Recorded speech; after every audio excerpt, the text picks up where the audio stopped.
ರಾಮನ ರೂಪದಲ್ಲಿ ನೆನೆಸ್ಕೋತೀನಿ, ಕೃಷ್ಣನ ರೂಪದಲ್ಲಿ ನೆನೆಸ್ಕೋತೀನಿ, ಶಿವನ ರೂಪದಲ್ಲಿ ನೆನೆಸ್ಕೋತೀನಿ. ಆದರೆ ನೀವು ಅದನ್ನು ಯಾಕೆ ಅಗೌರವ ತೋರ್ತೀರಿ? ಯಾಕೆ ಯಾಕೆ ನಿಮಗೆ ಅದರಿಂದ ಸಮಸ್ಯೆ ಏನು? ನನ್ನ ನಂಬಿಕೆಗೆ ನೀವು ಯಾಕೆ ಅಗೌರವ ತೋರ್ತೀರಿ? ಅಗೌರವ ತೋರೋದ್ರಲ್ಲಿ ನಡ್ಕೊಂಡಿದ್ದೀರಾ. ಸುಮಾರು ಕಡೆ ನೀವು ನಿಮ್ಮ ಇದರಲ್ಲಿ ನೋಡಿದ್ದೀನಿ ನಾನು. ರಾಮ ಕುಡಿತಾ ಇದ್ರು, ಮದ್ಯಪಾನ ಮಾಡ್ತಾ ಇದ್ರು, ಹಾಗೆ ಅಂತ ನೀವು ನೋಡಿದ್ರಾ? ನೀವೇನೋ ಇನ್ವೆಸ್ಟಿಗೇಟ್ ಮಾಡಿದ್ರಾ? ವಾಲ್ಮೀಕಿ ರಾಮಾಯಣದಲ್ಲಿ ಇದೆ. ಒಂದು ನಿಮಿಷ, ವಾಲ್ಮೀಕಿ ರಾಮಾಯಣದಲ್ಲಿ ಇರೋದೇ ನಾನು ದಾಖಲೆ ಮಾಡಿ ಹೇಳಿದ್ದೇನೆ ಹೊರತು ನಂದಲ್ಲ ಅದು. ಅಲ್ಲಲ್ಲಲ್ಲಲ್ಲಲ್ಲಲ್ಲ ನೀವು ಪ್ರಶ್ನೆ ಮಾಡಿದ್ರೆ ವಾಲ್ಮೀಕಿನ ಪ್ರಶ್ನೆ ಮಾಡಿ. ಇಲ್ಲ, ಎಷ್ಟು ಚೀಪ್ ಅನಿಸ್ಬಿಡ್ತು ಅಂದ್ರೆ ಇದರಲ್ಲಿ ಎಲ್ಲೂ ಇಲ್ಲ ಸರ್. ಅವ್ರು ರಾಮ ಸತ್ಯವಂತನಲ್ಲ ಅಂತ ಎಲ್ಲೂ ಇಲ್ಲ. ರಾಮ ಇದರಲ್ಲಿ ವಾಲ್ಮೀಕಿ ಇದು ರಾಮಾಯಣದಲ್ಲಿ ಎಲ್ಲೂ ಇಲ್ಲ. ಅದು ರಾಮ ಸತ್ಯವಂತನಲ್ಲ ಅಂತ ನೀವು ಹೇಳ್ತೀರಿ. ಅವರು ಮದ್ಯಪಾನ ಮಾಡ್ತಾ ಇದ್ರು, ಸೀತೆಗೂ ಕೊಡ್ತಾರೆ ಅಂತ ಎಲ್ಲ ಹೇಳಿದ್ರಿ. ಅದೆಲ್ಲ ಎಲ್ಲೂ ಇರಲಿಲ್ಲ. ಜೊತೆಗೆ ನನ್ನ ನಂಬಿಕೆ ಇದೆಯಲ್ಲ, ನನ್ನ ನಂಬಿಕೆ ನಾನು ನೋಡ್ತಕ್ಕಂಥ ರೀತಿ, ಬೆಳಿಗ್ಗೆ ಎದ್ದು ನನಗೆ ಅದು ನನ್ನ ನಂಬಿಕೆ, ಅದು ಶಿವನ ಧ್ಯಾನ ಮಾಡ್ತಕ್ಕಂಥದ್ದು, ರಾಮನ ಧ್ಯಾನ. ಬಟ್ ಅದಕ್ಕೆ ನೀವು ಅಗೌರವ ಏನು ತೋರಿಸ್ತೀರಿ? ಒಂದು ನಿಮಿಷ, ನಿಮ್ಮ ನಂಬಿಕೆಯನ್ನು ನೀವು ಇಟ್ಕೊಳ್ಳಿ. ನಾನು ನನ್ನ ನಂಬಿಕೆಯನ್ನು ಬರೆದಿದ್ದೀನಿ. ನೀವು ಓದೋದಿದ್ರೆ ಒಪ್ಪಿದ್ರೆ ಒಪ್ಕೊಳ್ಳಿ, ಬಿಟ್ಟು ಬಿಡಿ. ಅದಕ್ಕೆ ನೀವು ತಲೆ ಕೆಡಿಸ್ಕೋಬೇಕು? ಇಲ್ಲ, ತಲೆ ಕೆಡಿಸ್ಕೊಳ್ಳ. ಬಟ್ ಹೌದು, ಈಗ ಮಾರ್ಕೆಟಲ್ಲಿ ಬೇಕಾದಷ್ಟು ಹಣ್ಣು ಹಂಪ ಎಲ್ಲ ಮಾರ್ತಿದ್ದಾರೆ. ನಿಮ್ಗೆ ಬೇಕಾದ ತಗೊಳ್ತೀರಿ, ಎಲ್ಲನೂ ಹೇಳ್ತಾ ತಗೊಳ್ತೀರಿ. ಹಾಗೆ ನಾನು ಕೊಟ್ಟಿದ್ದೀನಿ ಪುಸ್ತಕ, ಮಾರ್ಕೆಟಲ್ಲಿದೆ, ಬೇಕಾದ ಓದಿದ್ರೆ ಬಿಡಿ. ಬಟ್ ನೀವು ಪುಸ್ತಕ ಬರೆದಿರೋದಕ್ಕೆ ಬಟ್ ಅಗೌರವ ತೋರೋ ರೀತಿಯಲ್ಲಿ ಮಾತಾಡ್ತಿರಲ್ಲ, ಅದೇನಕ್ಕೆ? ಯಾವುದು ಅಗೌರವ ತೋರೋ ರೀತಿಯಲ್ಲಿ ಮಾತಾಡ್ತಿರಲ್ಲ, ಅದೇನಕ್ಕೆ? ಯಾವುದನ್ನು ಮಾತಾಡೋದು? ಅಗೌರವ ತೋರಿಸುವಂತೆ ಬಗ್ಗೆ ಇರ್ಬೋದು. ದೇವರ ಬಗ್ಗೆ ಅಗೌರವದ ಮಾತುಗಳನ್ನು ಯಾಕೆ ಆಡ್ತೀರಿ ಅಂತ ಅವ್ರ ಪ್ರಶ್ನೆ.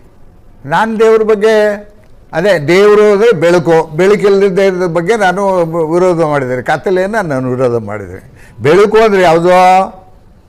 ಎಷ್ಟು ಸರ್ವಾಣಿ ಭೂತಾನಿ ಆತ್ಮನ್ ಏವಾನುಪಶ್ಯತಿ ಸರ್ವಭೂತೇಷು ಚ ಆತ್ಮಾನಂ ತಥೋ ನ ವಿಜುಗುಪ್ಸತೆ. ಇದು ಉಪನಿಷತ್ತಿನ ಮಾತು. ಯಾರು ಎಲ್ಲರನ್ನು ತನ್ನಂತೆ ಎಲ್ಲರೂ ಅಂತ ತಿಳ್ಕೊಂಡಿರ್ತಾನೋ ಅವನು ಯಾರ ಬಗ್ಗೆನೂ ಭೇದ ಭಾವ ಮಾಡೋದಿಲ್ಲ ಅಂತಾನೆ. ಇದು ನಿಜವಾದ ಬೆಳಕು. ಇದು ನಂದು ತಲೆ ಬಾಗ್ತೀನಿ. ಉಪನಿಷತ್ತು, ಇವುದು ಉಪನಿಷತ್ತು, ಈಶೋಪನಿಷತ್ತಿನ ಮಾತಿದು. ಅದು ಸ್ವಾತಂತ್ರ್ಯ ಇರ್ಬೋದು ಅದರಲ್ಲಿ. ಆಗ ನೋಡಿ, ಈಗ ಈ ಸಂದರ್ಭದಲ್ಲಿ ಒಂದು ಮಾತು ಹೇಳಲಿಕ್ಕೆ, ವೇದಗಳೇ ಒಂದು ಅದಾಯಿತು. ಆಮೇಲೆ ಉಪನಿಷತ್ತುಗಳು ಬಂದು ಇವುಗಳನ್ನು ಏನಂತ ವೇದವನ್ನು ಕೊನೆಯ ಭಾಗದಲ್ಲಿ ಬಂದವು ಅಂತ ಹೇಳ್ತಾರೆ. ನನ್ನ ಅಭಿಪ್ರಾಯದಲ್ಲಿ ವೇದವನ್ನು ಅಂತ್ಯಗೊಳಿಸಿ ಬಂದ ಚಿಂತನೆ ಅಂತ ನಾನು ಇದು ಹೇಳ್ತೀನಿ. ಎಲ್ಲಿ ಇದರಲ್ಲಿ ಚಾತುರ್ವರ್ಣ ಆಯಿತು, ಉಪನಿಷತ್ತುಗಳಲ್ಲಿ ಚಾತುರ್ವರ್ಣ ಎಲ್ಲ ಬಿಟ್ಬಿಟ್ರು. ಅವರು ಎಲ್ಲ ಸರ್ವಮಾನವರು ಒಂದು ಅಂತ ಹೇಳಿದ್ರು. ಅದು ನಾವು ಓದ್ತೀನಿ. ಈ ಚಿಂತನೆ ಬರಲಿಕ್ಕೆ ಭಾಳ ಮುಖ್ಯವಾದ ಕಾರಣ, ಯಾರೇನೇ ಹೇಳಿ ನಾನು ಅಧ್ಯಯನ ಮಾಡಿರೋಷ್ಟಿಗೆ ಅದು ಬುದ್ಧ ಅವರ ಚಿಂತನೆಯಿಂದನೇ ಅದು ಬಂದಿರೋದು.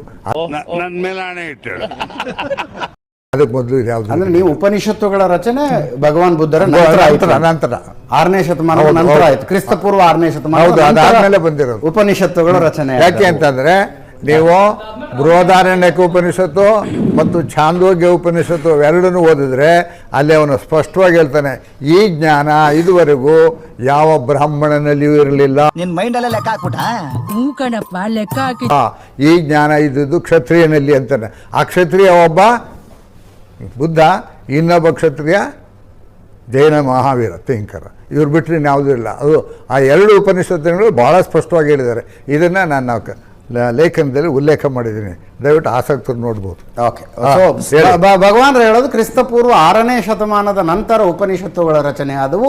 ಕ್ರಿಸ್ತಪೂರ್ವ 1ನೇ ಶತಮಾನದ ನಂತರ ರಾಮಾಯಣ ಬರೆಯಲ್ಪಟ್ಟು